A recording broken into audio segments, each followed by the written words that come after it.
អ្នកនយោបាយថៃដូចជាអស់ពួកអាមនុស្សឆ្លាតបានជាជាប់អនុទិនចានវិរៈកុណអាល្ងើមួយនឹងមកទៅច្រៀងចិននៅស្រុកចិនចិនជេមរាយចំណែកអាស័យហស័កអ្នកប្រាជ្ញជាន់ខ្ពស់ខាងយុទ្ធសាស្ត្រនិយាយទៅដូចទឹកកន្លះក្អមសម្ដីអន់ជាងមនុស្សព្រៃទៀត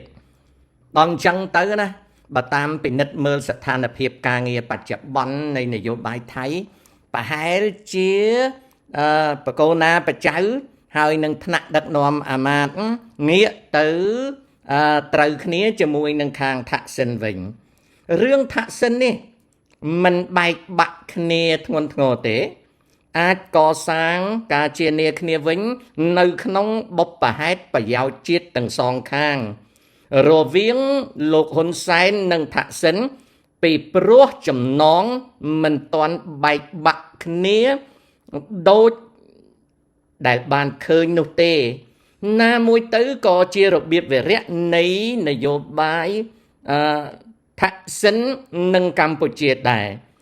បើឲ្យអាល្ងើ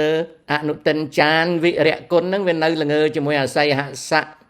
ភួងកាត់អាចក្នុងកែវឃើញថាស្រុកថៃធ្លាក់ទៅក្នុងសេចក្តីវិនាសមិនខានទេ